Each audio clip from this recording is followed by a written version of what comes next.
ಆಜ್ हम बना रहे कद्दू का हलवा. ಇವತ್ತು ನಾವು ಮಾಡ್ತಿದ್ವಿ ಕದ್ದು ಹಲ್ವಾ. ಅದಕ್ಕೆ ಡ್ರೈ ಫ್ರೂಟ್ಸ್ ತೊಗೊಂಡಿದ್ವಿ, ಕದ್ದು ತೊಗೊಂಡಿದ್ವಿ, ಪ್ಯಾನಲ್ಲಿ ತುಪ್ಪ ಇದೆ. ಈಗ ನಾವು ಇದನ್ನು ಫ್ರೈ ಮಾಡ್ಕೋಬೇಕು. ಎಷ್ಟೊತ್ತು ಫ್ರೈ ಮಾಡಬೇಕು? ಅದು ಸ್ಮೆಲ್ ಹಸಿ ವಾಸನೆ ಹೋಗೋವರೆಗೂ ಸ್ಮೆಲ್ ಮಾಡ್ಕೋಬೇಕು, ಫ್ರೈ ಮಾಡ್ಕೋಬೇಕು. ಈಗ ಇದನ್ನು ಚೆನ್ನಾಗಿ ಫ್ರೈ ಮಾಡ್ಕೋಬೇಕು ತುಪ್ಪದಲ್ಲಿ. ಇದು ಒಂದು ಮೀಡಿಯಮ್ ಸೈಜ್ ಕದ್ದು, ಒಂದು 200 ಗ್ರಾಮ್ ಇರುತ್ತೆ. ಇದು ಹಸಿ ವಾಸನೆ ಹೋಗಿರೋದು ಫ್ರೈ ಮಾಡ್ಕೋಬೇಕು. ಈಗ क्लोज़ ಮಾಡಿ ಇಟ್ಟಿದ್ದೀವಿ. तो अभी करीबन 8 से 10 मिनट हो चुका है लो फ्लेम पे. इसको और भुनना है जब तक कच्चा स्मेल चला रहे. कच्ची ಹಸಿ ಸ್ಮೆಲ್ ಹೋಗೋವರೆಗೂ ಒಂದು 10 ನಿಮಿಷ ಮಾಡಬೇಕು. ಈಗ ಏನಿಲ್ಲ ಅಂದರೆ ಒಂದು 8 10 ನಿಮಿಷ ಆಯಿತು ಇದನ್ನು ಫ್ರೈ ಮಾಡಿಕೊಂಡು. ಸೊ ಈಗ ನಾವು ಇದರಲ್ಲಿ ಡ್ರೈ ಫ್ರೂಟ್ಸ್ ಹಾಕ್ತೀವಿ. ಹಾಕ್ಬೇಕಾ? ಇದು ಈಗ 1 ಬಟ್ಲಷ್ಟು ಸಕ್ಕರೆ ಹಾಕಿರ್ತೀವಿ.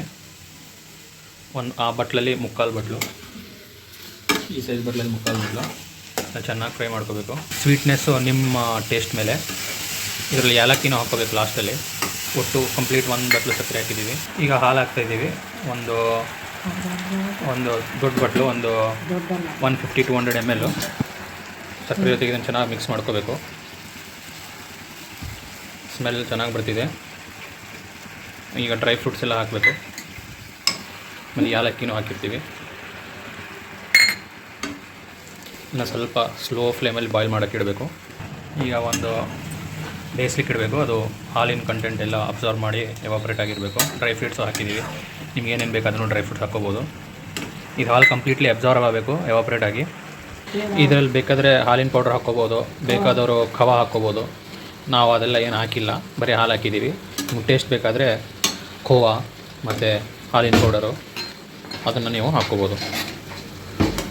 ವಾಸನೆ ಚೆನ್ನಾಗಿ ಬರ್ತಿದೆ. ಈಗ ನೀರು ಹೋಗೋವರೆಗೂ ಇನ್ನೂ ಸ್ವಲ್ಪ ಬೇಯಿಸಬೇಕು.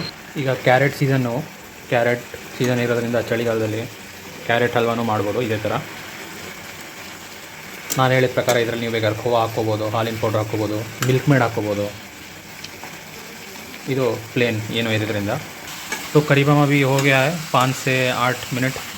ये पूरा एब्जॉर्व हो चुका है दूध. ಹಾಲೆಲ್ಲ ಅಬ್ಸರ್ವ್ ಆಗಿದೆ. ಈಗ ಇದು ರೆಡಿ ಆಗಿದೆ. ಒಂದು 5 ನಿಮಿಷ ಆರೋಕ್ಕಿಟ್ಟು ಆಮೇಲೆ we can have it.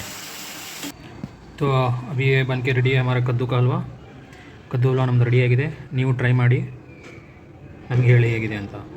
Subscribe ಮಾಡಿ ನನ್ನ ಚಾನಲ್ನ. Thank you.